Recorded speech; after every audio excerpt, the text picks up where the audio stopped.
Hi, this is Cindy from VintageToNew with another video tutorial. Today we're going to do our Emily dress, and you need to cut the front and back bodice out of your fashion fabric.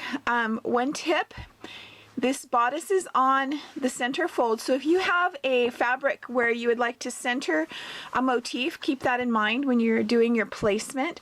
So we do the front and back out of the fashion fabric. We do a front and back out of a lining fabric. Now lining fabrics, the best kind are really lightweight, not real bulky, and so this one is a cotton poly blend. Then we look at our chart, we cut the upper ruffle and the lower ruffle to the sizes on the chart. Now you'll notice that some of them you cut one piece or two pieces. This bottom ruffle is two pieces, and the reason is the ruffle is longer than the width of a regular piece of fabric. So when you cut it in two pieces like this, you'll have the center back and front on the fold, and where the cut sides are, that will become your side seams. So the first thing we're going to do is we're going to start with our bodice, and we're going to sew the shoulder seams on our bodice front and back and the linings. You can see that I placed the right sides together and sewed the shoulder seams, and then I pressed them open. I did the same thing on the lining, and now I'm going to take the lining and I'm going to pin it to the right sides together of the bodices. So do that and pin it right sides together. Okay, as you can see, I have the right sides pinned together now. If you are going to use button loops for the back here, this would be the time to add those in. I'm personally going to add snaps to the back of this bodice. You could also do buttons and buttonholes. So do whatever closure you want, but if you need to take care of adding anything in, do it before you sew.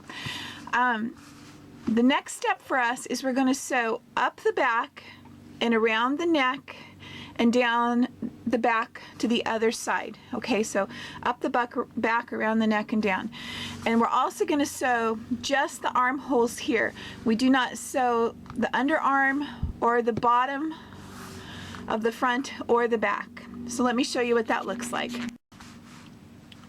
Okay, we've sewn up the back, around the neck, down the back again, and around both sleeves.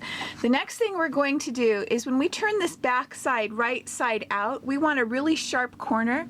So right where you sew, you clip across that, very close to where you stitched, but not into your stitching. So something like that, do that on both sides. All right. And now we're going to do some clipping around the curves. The reason you clip curves is so when you turn it right side out, it lays flat.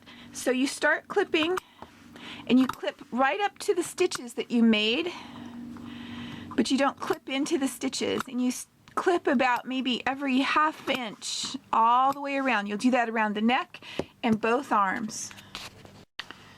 Okay, you can see I've done my clipping all the way around. So now we're going to turn it right side out. And to do that, you turn it through the shoulder right here. And when you first start, you think, that's not going to work. It's too tight, but it does work. You just work it a little bit at a time, pulling it up and through that opening. And you will do that on both sides. Okay, I've got it turned right side out. It'll look something like this. And now we need to turn out these back corners. You can use a chopstick or just about anything you have that's not super sharp, because you don't want to poke a hole in your fabric, but you just begin working that corner so that you get it nice and sharp. So something like this, and a lot of times I end up with just a tiny bit still down in the corner right here. It's not as sharp as I want. So I'll gently take a pin and just pull that up until I get the corner nice and sharp. So do that on both corners, and then press your bodice. So here's what your bodice should look like at this point. So here's the front and the back. And now the next step we're going to do is to sew the underarm seam. So we're going to open it up here in here, and we're going to place right sides together like so, and then we're going to sew straight across that seam. Okay, so here's what that seam looks like, and then when you close it up, you see that your armhole is finished, and I've done that on both sides. So now my bodice top is complete. Now, when we sew this first ruffle, attaching it to the bodice, when you're putting this little dress on, when you open up the bodice, you need to have more give in it than just what this bodice can give you. So we need to be able to open it clear up down into this ruffle. So we're going to put the seam of the ruffle at the center back. So the first thing we're going to do is we're going to finish the edges on this, and then I'll show you what to do next. Okay, I have finished both of the edges. I used a serger. If you don't have a serger, just zigzag those edges. And then on this smaller size, I'm going to come down to 2.5 inches from the top. On the larger sizes, you might want to come down 3 or 3.5 inches. So I made that mark, and now I'm going to leave from that mark up unsewn, but I'm going to sew a 1/2 inch seam from that mark down and then press it open, and I'll show you what that looks like. So here is what it looks like. You can see that this top part here is left open but pressed back, and then we have this little spot down here. So now what I'm going to do, I'm going to take this over to my machine.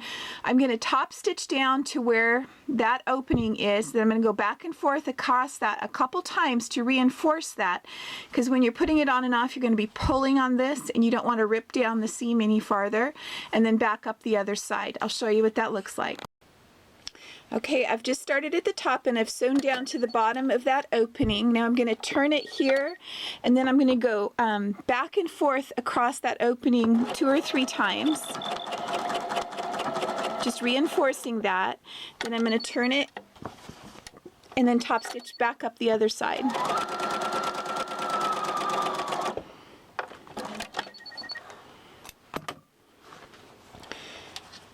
And so here is what that looks like. Okay, I've set that ruffle aside. Now the next thing we're going to do is work on our bottom ruffle. I am going to sew right sides together, forming one big circle. I'm going to finish these seams, and then I'll show you what that looks like. Okay, so you can see I've put the right sides together. I finished my side seams. If you don't have a serger, just zigzag those so they have a nice finish. We're now going to put the hem in the bottom of this ruffle, and what I'm going to do is just turn it up, making a 1/4 inch turn each time and sewing it in place. Okay, you can see I have the hem already done in this, and I pressed it.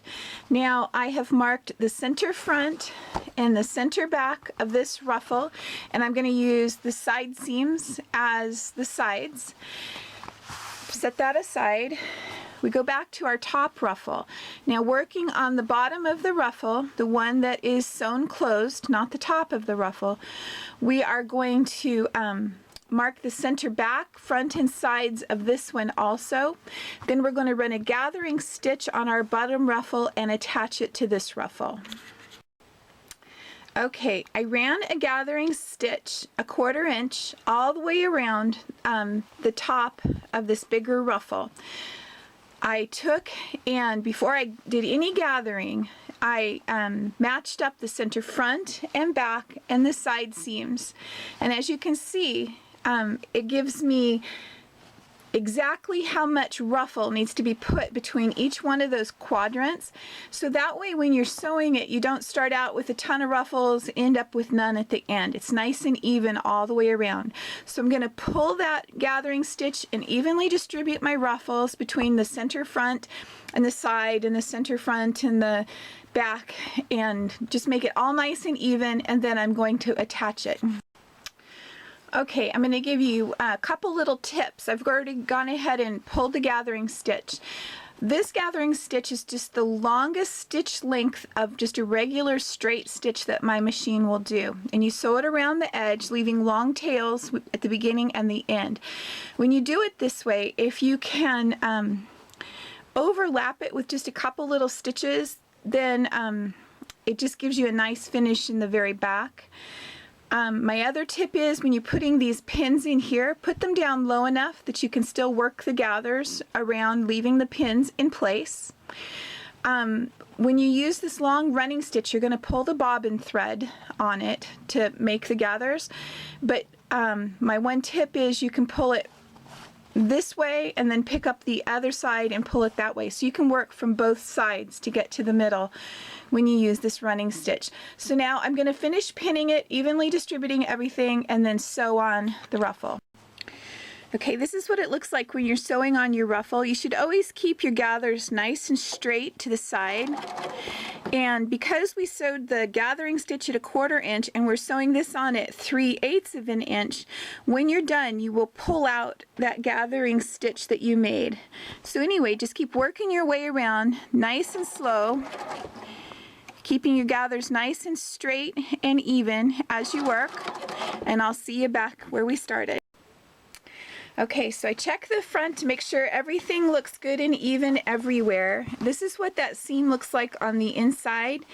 It's always kind of messy, so go ahead and work on pulling out that gathering stitch, and then trim this up and zigzag it or run it through your serger to clean up this hem. And then what you're going to do is press it up and top stitch it right along here, and I'll show you what that looks like.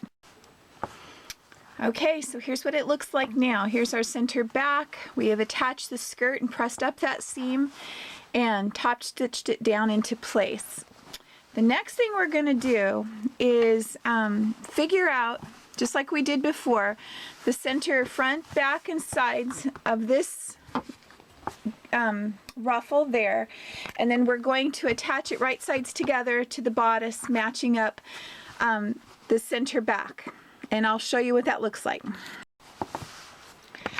Alright, I did this just like we did before. I marked the center front of the bodice, the center front of the ruffle, lined them up, the sides and the back. The back, you just line it up. You match this edge here with the finished edge of your bodice. Putting right sides together, I'm going to distribute these ruffles and attach the skirt to the bodice. So here we are getting ready to attach this ruffle to the bodice. This is the edge here. Be sure to back tack just a couple times right there to reinforce that edge. And if you notice, there's not a ton of ruffles, gathers on this center ruffle, but there's a little bit. There's more towards the front because the back was a little larger because you have to overlap it. So anyway, do like we did before, sewing your 3/8 inch seam, making sure to keep all your gathers nice and straight, and meet you back at the other side. Okay, I've checked to be sure that all of the gathers look right and everything looks okay.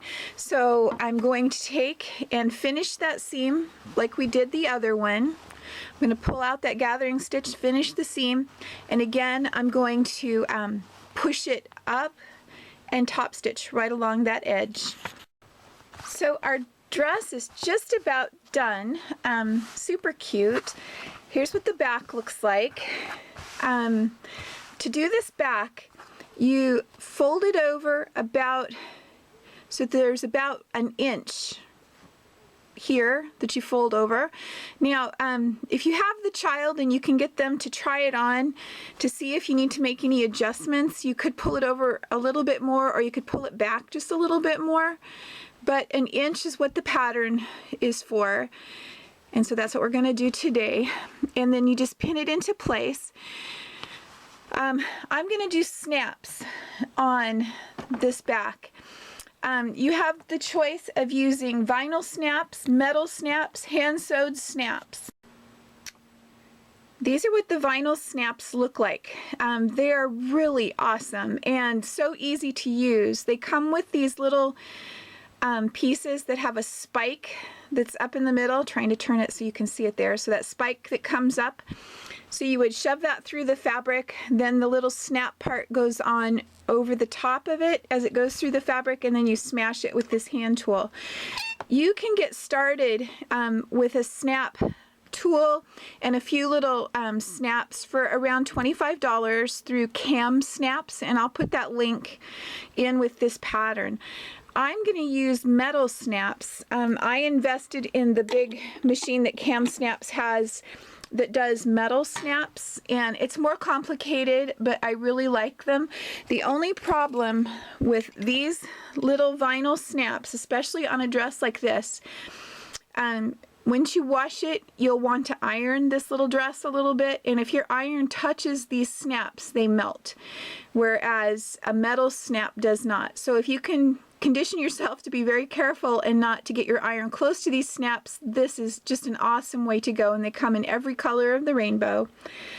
But for me, I'm going to use the metal snaps, and I'll show you what that looks like. Whatever kind of snaps you decide to use, you do need to be very careful in your placement of the snaps. You want to get them nice and even. So mark one that's about 1/2 inch down from the top. This is a disappearing ink pen. You can use whatever you want, but that works good for me. And then one really close, about 1/2 inch up from the bottom. All right. And then take and fold it in half like this, and find the exact center between those, and then mark there. Because if you get your snaps uneven, it really shows. So do that, and then I'll show you what it looks like. So here's the back with the snaps, and here is the front of the dress. I really hope you enjoyed this tutorial, and until next time, this is Cindy from Vintage to New.